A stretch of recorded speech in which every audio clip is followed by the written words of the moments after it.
Dernièrement, j'ai reçu, pour l'anecdote, les évêques de la Cinco, le jour où ils ont élu leur nouveau président, leur nouveau bureau. Et dans nos discussions, je ne vais pas les dévoiler ici, mais il y a eu une demande allant dans ce sens. Mais ma réponse était claire. J'ai dit, mes seigneurs, je suis à votre disposition. Je ne demande que ça. Mais dites-moi, comment vais-je m'y prendre? J'ai pris l'exemple que de trois opposants. J'ai commencé par Martin Fayoulou. J'ai dit, mais il n'a jamais reconnu les résultats des dernières élections. Comment est-ce qu'il acceptera ma main tendue? Moïse Katumbi était prêt à faire la même chose, ou il avait même fait la même chose, mais grâce, évidemment, à la pression des siens, il a accepté qu'il rentre dans les institutions, mais lui reste borderline. Joseph Kabila, n'en parlons pas. Lui, il a carrément boycotté les élections et prépare une insurrection, parce que l'AFC, c'est lui. Donc, dites-moi. Chers auditeurs, chers téléspectateurs, bonsoir et bienvenue ici à Bruxelles, ou en direct de la capitale belge, avec Baudouin Ambawichi du site internet congoindépendant.com. Nous allons interroger en exclusivité Monsieur le Président de la République, Félix-Antoine Tshisekedi. Bonsoir. Bonsoir, Christian Lusakweno. Bonsoir, Monsieur Baudouin Ambawichi. Merci d'avoir accepté de nous accorder de votre précieux temps, votre séjour annoncé comme médical. Alors, on entre dans le vif du sujet. Vous êtes parti de Kinshasa un peu à la surprise générale. Votre service de communication a annoncé quelques problèmes médicaux. Comment allez-vous? Très bien, je crois que ça se voit. Je vais très bien. En fait, j'ai tout simplement fait accepter une prise en charge de mon premier médecin de 2022 que j'avais invité à Kinshasa parce que je ne voulais pas bouger de Kinshasa, même s'il devait y avoir une intervention chirurgicale. Et donc, en le faisant venir, il a apprécié évidemment le matériel que nous avons à l'hôpital du Camp Tchatchi, mais il a préféré, pour être sûr et couvert par ses assurances, que je vienne ici moi-même et qu'il examine cela. Ce que j'ai fait. Donc, dans le timing qu'il fallait, j'ai attendu de présider le dernier conseil des ministres du vendredi d'avant celui du 2 août dernier. Et puis, après, j'ai pris l'avion. Les examens se sont très bien passés et je devais observer un petit moment de convalescence pour pouvoir retourner. Et là, je suis en forme et prêt à revenir aux affaires. Monsieur le Président, quand comptez-vous rentrer au pays exactement? Bon, le plus tôt possible. Vous le saurez très, très bientôt. Vous êtes totalement rétabli, donc? Totalement, mais je vous le dis, je suis d'attaque à nouveau. Donc vous le saurez très, très bientôt. Je suis prêt à rentrer le plus tôt possible. Alors vous allez rentrer dans un pays où le dollar est en hausse. Permettez-nous de parler un peu de la situation actuelle de notre pays. Dollar en hausse, pouvoir d'achat en baisse. Que fait le président de la République, candidat élu il y a 8 mois aujourd'hui, réélu président de la République? Qu'en dit-il? Il se solidarise évidemment avec la population. Je sais que ça fait partie d'un de mes engagements, celui de réduire le pouvoir d'achat. Et la première ministre, Madame Judith Souminois, est très très bien outillée et instruite pour faire face à ce genre de choses. Hier, il y a eu la commission ECOFIR qui s'est réunie sous la présidence du vice-premier ministre, ministre de l'économie, M. Moukoko Samba, et qui a pris un train de mesures qui, je suis certain, vont baisser la tension sur les marchés. Et à propos du dollar, bon, c'est le combat habituel. Vous savez, nous avons une économie fortement dollarisée qui dépend beaucoup de toutes les fluctuations de cette dernière monnaie.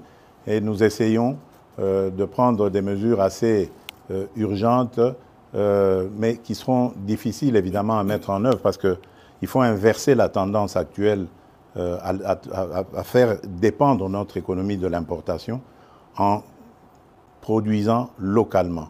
C'est pour ça que nous avons un fameux programme très ambitieux d'ailleurs agricole pour essayer de nous mettre à l'abri de ce genre de choses. Et il y a des inspecteurs aujourd'hui, des inspecteurs économiques qui sont lancés sur les marchés pour surveiller aussi la façon dont les prix sont fixés.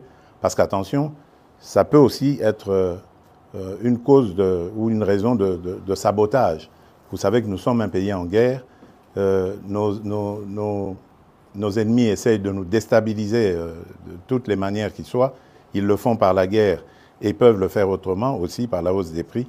Ennemis internes et externes, j'entends, parce que beaucoup de ceux qui nous combattent à l'intérieur sont passés par les affaires dans ce pays, détiennent beaucoup de mécanismes pour jouer aussi sur les prix. Donc c'est un combat en permanence. Moi, ce que je veux dire à nos compatriotes, c'est que ça fait partie de mes 6 engagements. Qu'ils ne me jugent pas maintenant. Nous venons à peine de nous installer. Vous avez vu tout ce remue-ménage qu'il y a eu depuis les élections. Le gouvernement souminois ne vient vraiment que de prendre les choses en main. Qu'il continue à nous faire confiance. Ils m'ont fait confiance le 20 décembre 2023. Eh bien, qu'ils continuent à me faire confiance. Je respecterai mes 6 engagements jusqu'au dernier. Monsieur le Président, j'ai une question un peu dérangeante. Écoutez, si vous la trouvez dérangeante, peut-être pas pour moi, hein, allez-y. Vous avez été élu brillamment avec 73%. Bien sûr. Et à l'époque, il n'y a pas eu de sondage d'opinion, mais votre cote était très haut. Mais depuis lors, il y a comme, le mot peut-être est fort, un désamour à votre égard. Désamour, je ne dirais pas. Je n'ai pas fini ma question. Ah, pardon. Lorsqu'on parle avec des gens, oui. Ils vous disent « je suis tshisekedi,ste mais Étienne », mais pas tshisekedi,ste Félix. Il a oublié ce que papa avait dit, le peuple d'abord. Qu'en dites-vous? Bon, d'abord, je respecte leur choix. C'est la démocratie. Moi, je n'ai jamais exigé à quelqu'un de m'aimer. C'est d'une part. D'autre part, je dirais que la politique n'a jamais été statique.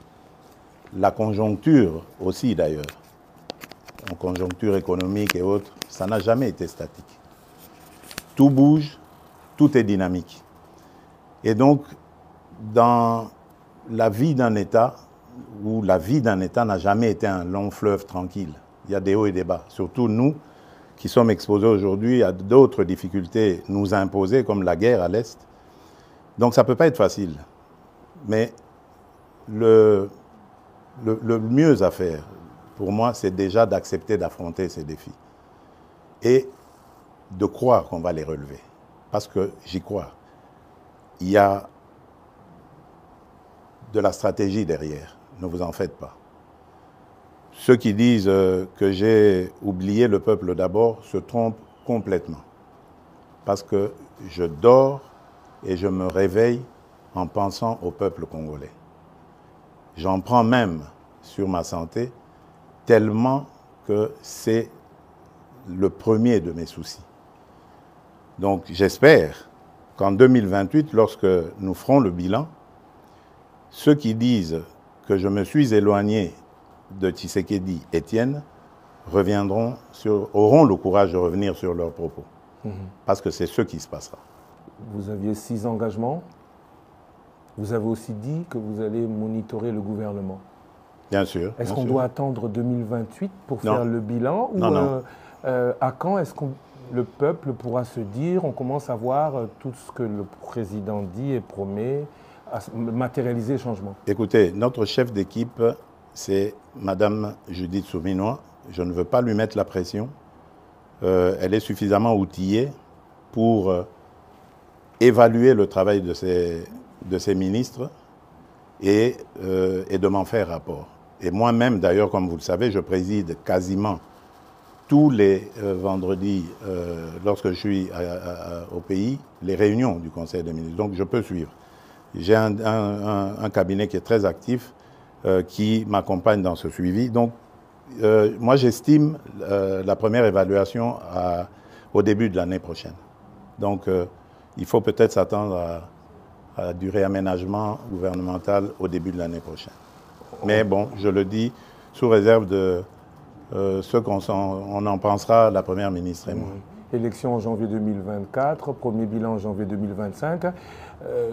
Que dire de la léthargie institutionnelle? Tout prend, beaucoup le regrettent, beaucoup trop de temps. Oui, et vous avez, en parlant de ce temps qui coule, qui passe sans que changement n'arrive, vous avez vous-même, ici à Bruxelles, évoqué lors de votre précédent passage, des révisions constitutionnelles ou des modifications de la Constitution à faire.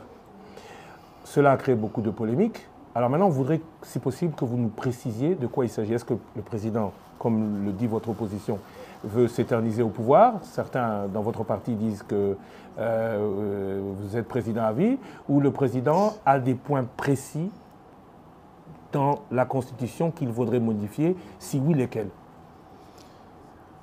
Écoutez, moi je suis toujours conduit par un seul leitmotiv, c'est le salut du peuple, c'est pour moi la loi suprême. Lorsque j'évoque des modifications que je juge utiles pour la bonne marche de la nation, du pays, je me préoccupe très peu de la polémique. Je n'y regarde même pas. Parce qu'évidemment, il y a toujours des petits malins qui vont essayer de détourner mes propos et essayer de les amener dans une polémique inutile. Je n'ai jamais dit que je veux changer la Constitution pour rajouter le nombre de mandats présidentiels ou d'années. Non. D'abord, ce sont des dispositions inamovibles. Pour les changer, il faut retourner auprès du peuple souverain primaire. Mais par contre, les autres dispositions, telles que celle-là, qui nous posent beaucoup de problèmes. Regardez, vous l'avez dit, j'ai prêté serment le 20 janvier devant la nation. Et immédiatement après, la publication des résultats des législatives a commencé et les périodes de contentieux. Ça nous a pris presque 2 mois. Publication, contentieux, etc., retour, annulation et tout le bazar. Puis ensuite, les députés provinciaux et les communes, cette fois-ci on a eu les conseillers communaux et tout ça, et tout avec son lot de contestations, voilà. Donc en peu de temps, ça nous a pris je ne sais combien de temps. Le gouvernement, pour le faire, on a mis 1 mois. Normalement, la Première ministre et moi, le temps de la nommer et puis de discuter. Voilà, donc on a tourné autour des choses. L'installation du bureau du Parlement, par exemple, ce sont des choses qu'on doit réfléchir à comment les réduire. On ne peut pas laisser 1 mois, par exemple. J'ai vu chez les Français ce qui se passe. Dès qu'on a le Parlement, enfin l'Assemblée nationale, ils ne prennent pas beaucoup de temps pour la validation de mandat. Mais chez nous, on prend 1 mois. Alors que les sujets à traiter pendant cette période ne sont pas nombreux. Il y a juste la validation de mandat que le bureau a et l'installation du bureau définitif. Mais pourquoi ça doit prendre 1 mois? Ça peut se faire en 2 jours. Ce sont des choses comme ça qu'il faut revoir, réduire, etc. Autre chose, par exemple, qui me motivait à vouloir ce changement de constitution, enfin des modifications dans la constitution, c'est la désignation des gouverneurs. Je trouve que la désignation des gouverneurs aujourd'hui fragilise nos provinces. Il faudrait, à mon avis, les gouverneurs étant des grands commis de l'État, qui soient désignés directement par le gouvernement en place et qu'ils rendent direct rapport au gouvernement.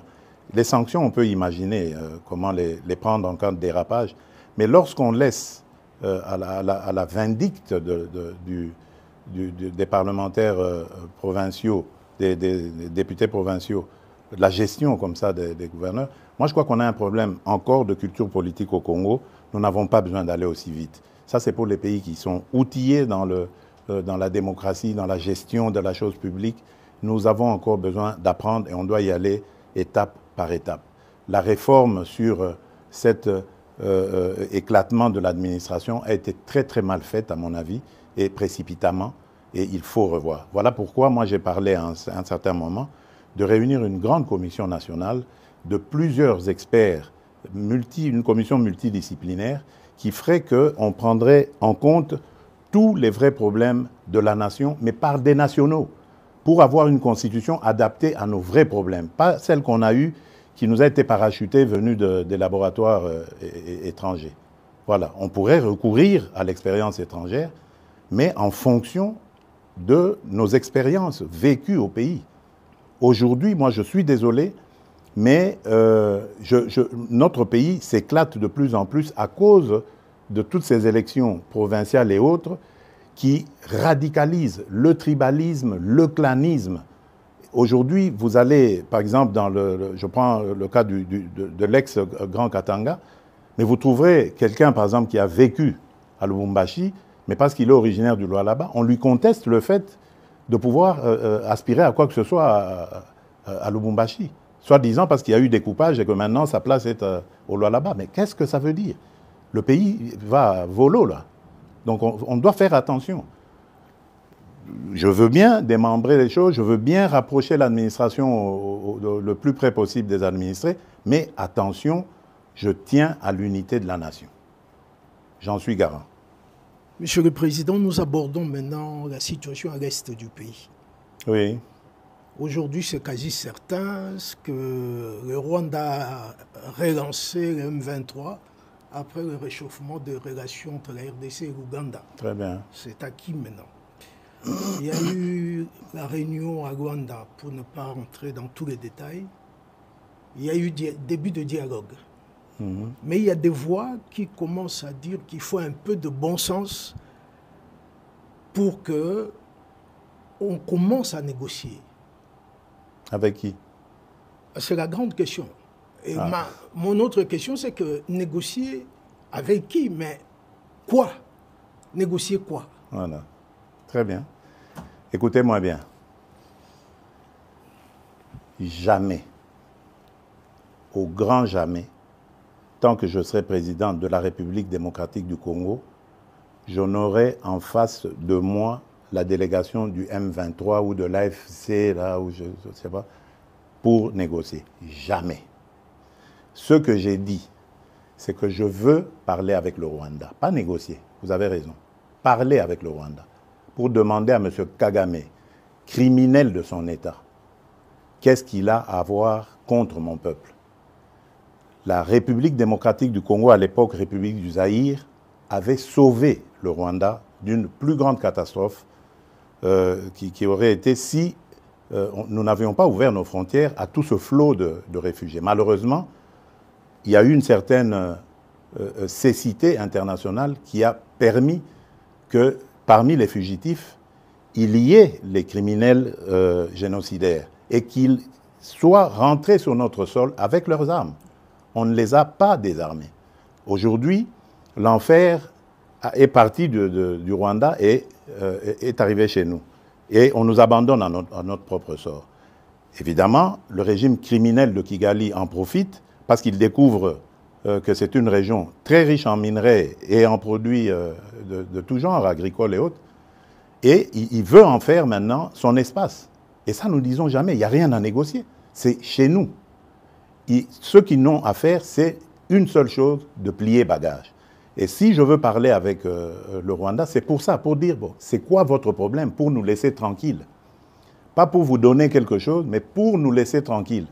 Si vous pensez qu'il y a encore quelque chose chez nous, on va la régler et on vous règle ça et puis c'est terminé. Ils ont donc parlé des FDLR. Nous sommes aujourd'hui à Luanda pour parler de ces histoires-là. Cesser le feu et comment régler le problème de FDLR. C'est tout. Donc, ce n'est pas des négociations pour, après, arriver à des... comment ils appelaient ça? La mixage, instaurer brassage, mixage. Niet. Ça, il n'y aura plus. Ils peuvent arrêter de rêver. Et d'ailleurs, c'est parce qu'ils le savent que vous avez vu qu'ils ravivent encore ce M23, coquille vide, dans un territoire d'ailleurs qui est sous leur contrôle. Donc vous voyez que c'est de la propagande en fait. Ils veulent faire croire que, d'abord, ils font cette comédie, ils font dire au M23 qu'ils ne se sentent pas concernés par Luanda, alors que tout le monde sait que c'est Kigali qui les pilote. Ensuite, ils les ravivent un peu pour dire, vous voyez, nous sommes capables de reprendre les armes. OK. Nous savons et nous sommes inscrits dans le processus de Luanda. Et d'ailleurs, demain, des pourparlers vont commencer pour justement se pencher sur le plan de cessez-le-feu et de retrait et le plan d'anéantissement des FDLR. Et nous disons, si à côté de ça, le grabuge continue, nous continuerons à tenir pour responsable Kigali. Et pour nous, le provocateur numéro 1, ce sera lui, et les conséquences, ce sera à lui de les assumer. C'est ça le problème. Et si ça continue, beaucoup pensent que cette guerre n'est pas qu'une guerre des richesses, mais surtout une guerre de conquête du territoire. On a beaucoup parlé de balkanisation. C'est une guerre de richesse. C'est une guerre de conquête des territoires, justement, des territoires riches. Vous pensez que s'il n'y avait pas tous ces minerais rares et tant prisés dans le monde, dans ce sous-sol de chez nous, là-bas, dans le Massissi, Rutshuru et tout ça, ils seraient venus. Ils nous laisseraient tranquilles. C'est des sols riches et des sous-sols riches. C'est ça qui attire. Et maintenant, pour que ce soit définitivement mis en coupe réglée, sous coupe réglée, eh ben, ils veulent le couper de la RDC. La balkanisation est donc encore possible dans leur tête, pas chez nous. Jamais, elle n'est pas possible. Mais parler avec le Rwanda, c'est lui donner un minimum de bonne foi. Est-ce que vous pensez qu'il peut avoir de bonne foi? J'y crois pas. Je n'y crois pas. J'ai testé leur bonne foi, je n'y crois plus du tout. Maintenant, c'est la pression. Je remercie les États-Unis d'Amérique parce que c'est eux qui nous apportent beaucoup de choses. D'ailleurs, vous avez vu, au départ, il y a eu une trêve. Maintenant, il y a un cessez-le-feu. Je vous dis, ce n'est pas le Congo qui l'a demandé. Malgré la chute de Kanyabayonga, de Rwindi avant, ce n'est pas la RDC qui l'a demandé. C'est le Rwanda. Mais il savait qu'il ne pouvait pas nous le demander direct et le faire accepter. Il est passé par les Américains que nous écoutons. Je remercie surtout le président João Lourenço pour son implication, surtout la dernière ici, parce que j'ai de Bruxelles participé en pilotant aussi notre délégation qui était là, qui s'est brillamment comportée. Et je remercie évidemment l'ancien président Uhuru Kenyatta, qui est d'ailleurs le déclencheur de tout ça. Malheureusement, son successeur a très très mal géré la question par la suite en prenant fait et cause pour Kagame. Peu importe, de toutes les façons, il n'était pas partie prenante de ce processus. Lui, il l'a trouvé en arrivant, en étant élu. Peu importe, mais le processus de Luanda est là et il fonctionne très bien grâce à la maestria du président João Lourenço. Et le président Uhuru Kenyatta est un très bon facilitateur issu du processus de Nairobi, qui malheureusement a été vidé de sa substance, mais le président, sa crédibilité du président Uhuru reste, elle demeure. Voilà, je tenais à le dire, parce que je suis convaincu que là, nous sommes engagés sur la bonne voie, grâce à ces partenaires, et que nous aurons la solution. Je suis vraiment convaincu cette fois-ci. Après la situation là, je voudrais parler avec vous de tous ces scandales financiers, avérés ou supposés. Mmh. Ce qu'on constate surtout, c'est qu'il n'y a aucune poursuite judiciaire ou suspension de qui que ce soit. Pourquoi la justice ne répond pas? Bon, écoutez, d'abord, le travail de la justice consiste à faire des enquêtes. Je crois qu'il faut faire très attention. Ne tombons pas dans la facilité, dans l'invective. Et c'est ça que je déplore avec ces fameux réseaux sociaux. Parce qu'on peut, comme ça, à cause des réseaux sociaux, vous défaire l'honneur et la dignité d'un individu. Moi, je tiens beaucoup à ces choses-là. Vous ne me verrez jamais humilier quelqu'un, même si c'est mon pire des ennemis. Je n'aime pas ça. J'ai toujours un brin de respect pour la personne. Or, les réseaux sociaux, ce n'est plus ça. Il suffit qu'on cite votre nom, Lusaku et nos voleurs, ça y est. Si c'est bien mis en place, ça y est, vous êtes condamné, c'est terminé. Donc laissez à la justice le soin de faire son travail. Mais j'aimerais dire quelque chose à propos de toutes ces affaires. Mais moi, je m'en réjouis. Je m'en réjouis parce que ça n'existait pas dans ce pays-là. Pourtant, des affaires, il y en a. Dans les casseroles, là. Et là, je suis déterminé. Vous avez vu le ministre qui est là, il a cette mission. On va ouvrir les placards et on va sortir les cadavres des placards pour montrer que ce pays a été trahi, pillé et volé plus que jamais vous pouvez imaginer avant moi. Aujourd'hui, au moins, nous avons des gens qui dénoncent. C'est déjà ça. Ça veut dire que la corruption avait vraiment été une seconde nature dans ce pays. Donc ne vous en faites pas. Réjouissez-vous quand vous entendez ces choses-là. Malheureusement, c'est récupéré par les réseaux et c'est ça qui désoriente un peu l'opinion, qui désoriente. Parce qu'il faut laisser la justice sereine. Vous savez qu'elle est déjà malade. On est en train de travailler à la remettre en place. Donc il faut lui laisser le temps de faire son travail. On va leur donner encore plus de moyens de travail pour que la justice soit dite. Parce que, attention, on a affaire à parfois des chefs de famille, on a affaire à des gens qui tiennent à leur dignité. On ne peut pas la jeter en pâture comme ça en disant, voilà, ça y est, il est voleur. Non, prenez votre patience. Jamais justice n'a été expéditive. Regardez, dans nos pays à tradition démocratique ici, il y a des procès qui durent 10 ans, 15 ans de corruption. Mais pourquoi est-ce que vous voulez que, parce qu'un nom a été cité, le lendemain, il doit être condamné? Mais non. Il faut lui donner les moyens de sa défense et voir comment ça va se passer. Monsieur le Président, vous avez cité le ministre de la Justice sans le citer. Justement, je voudrais poser une question à son sujet. Ouais. Sa nomination en tant qu'opposant a surpris agréablement beaucoup de gens. Très bien. Est-ce qu'on peut interpréter ça comme une ouverture aux forces de l'opposition? Bien sûr. Est-ce que c'est un jargon que vous passez? Bien sûr. Pour dire que vous voulez rassembler... Bien sûr, c'est une ouverture, bien sûr. Dernièrement, j'ai reçu, pour l'anecdote, les évêques de la Cinco, le jour où ils ont élu leur nouveau président, leur nouveau bureau. Et dans nos discussions, je ne vais pas les dévoiler ici, mais il y a eu une demande allant dans ce sens. Mais ma réponse était claire. J'ai dit, mais Seigneur, je suis à votre disposition. Je ne demande que ça. Mais dites-moi, comment vais-je m'y prendre? J'ai pris l'exemple que de trois opposants. J'ai commencé par Martin Fayoulou. Je dis, mais il n'a jamais reconnu les résultats des dernières élections. Comment est-ce qu'il acceptera ma main tendue? Moïse Katumbi était prêt à faire la même chose. Il avait même fait la même chose, mais grâce, évidemment, à la pression des siens, il a accepté qu'il rentre dans les institutions, mais lui reste borderline. Joseph Kabila, n'en parlons pas. Lui, il a carrément boycotté les élections et prépare une insurrection, parce que l'AFC, c'est lui.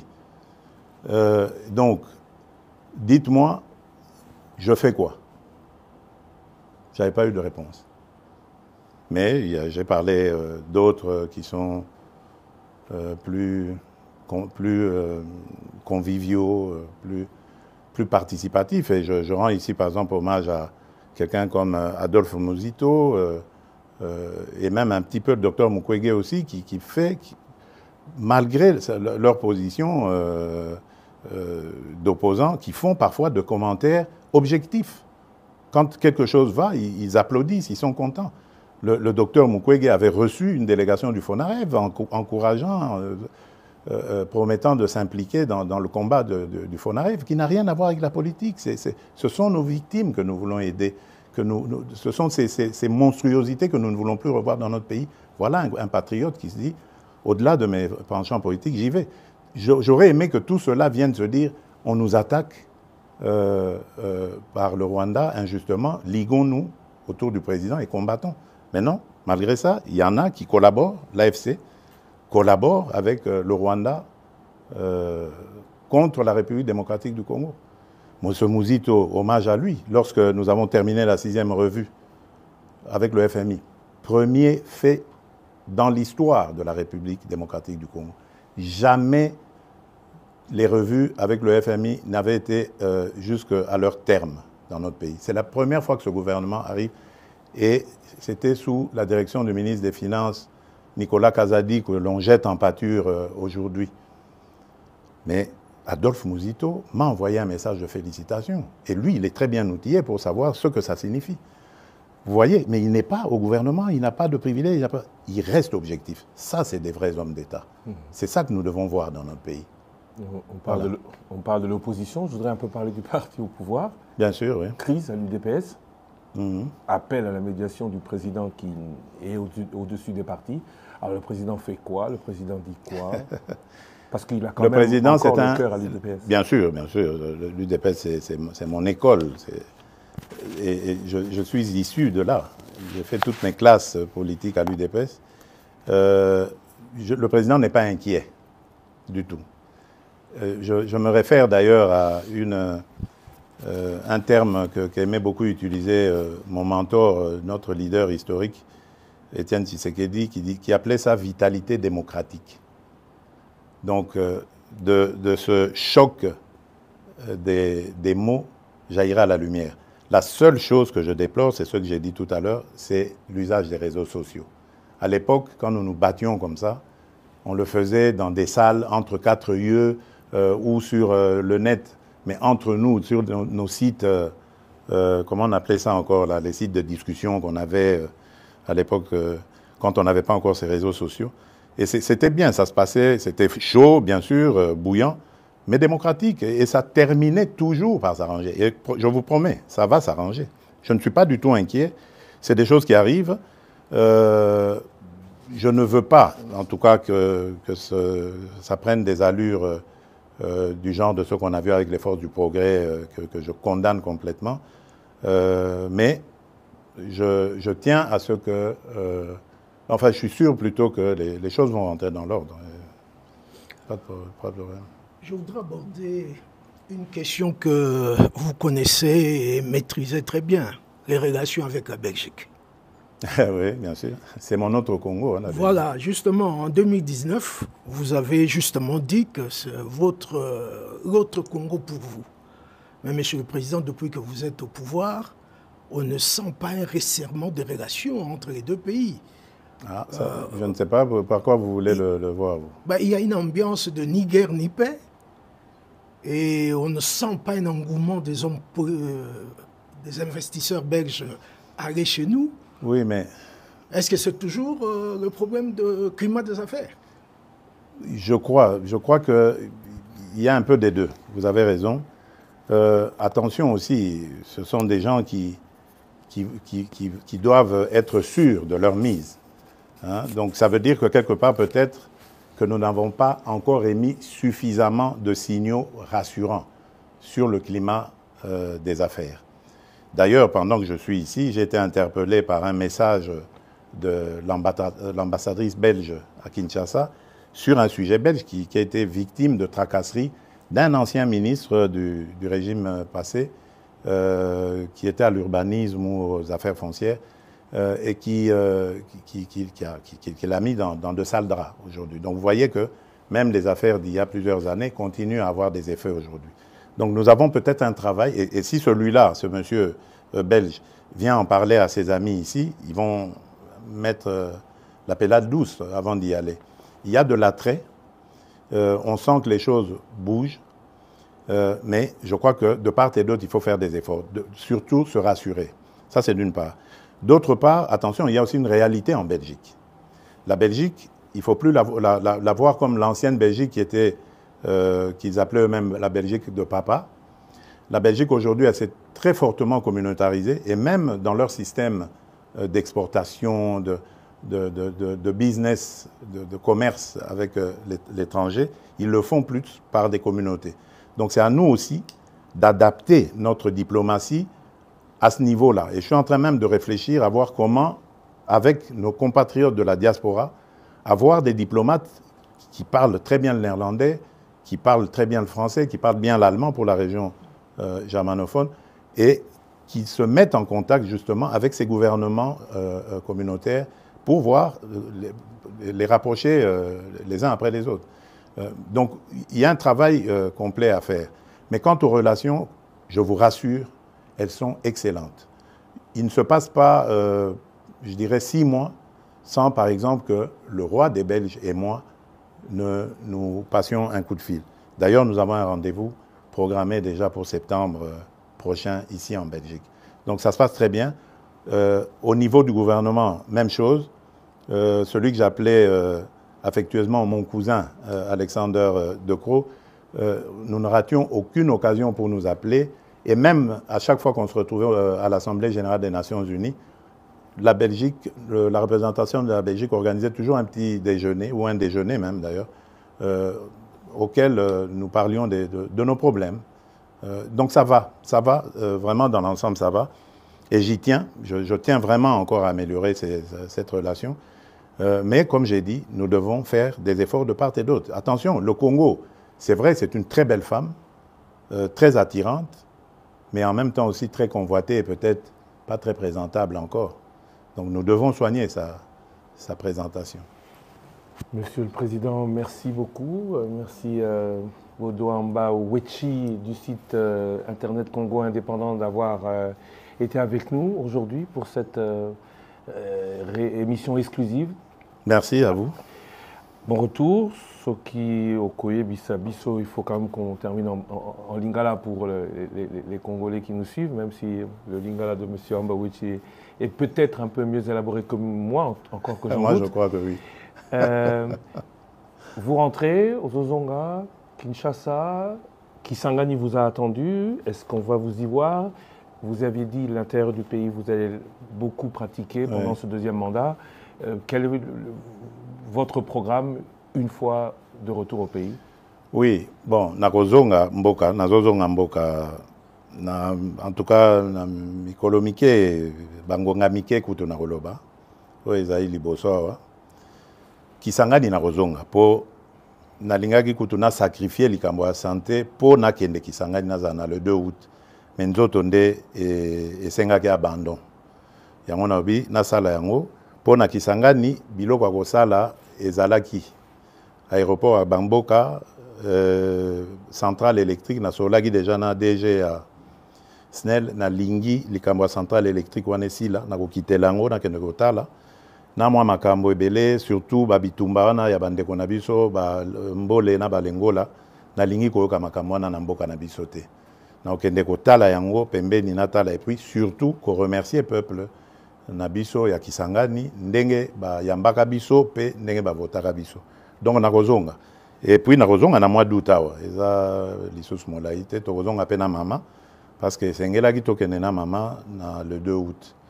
Donc nakozonga. Pe nakotambola Congo mobimba bozala na bobangi te. Le problème tozali nango ezali onazoloba ezali nano ya kosilisa makambo ya mbilinga kimia ekota. Congolais nyonso asepela. Tokoka kokende kotala na kopesa na bambote na esengo. Okoki kokende te esika bato basepeli kaka na ndako na biso moko Congo bamisusu baza na mawa baza kolela nga na nini komona yango te. Na tie nanu makasi na nga mayele na ngai na kosilisa likambo monguna akotiseli biso moto oyo azokotisela biso na mboka sima na yango tokosala tozana na bambula ti na 2028 likambo banga eza wana ta. Monsieur le Président, je vous remercie. Merci à vous, chers auditeurs, chers téléspectateurs, d'avoir en direct, ici, à Bruxelles, suivi cette émission exclusive. L'actualité continue sur votre radio et sur les réseaux sociaux de Top Congo FM.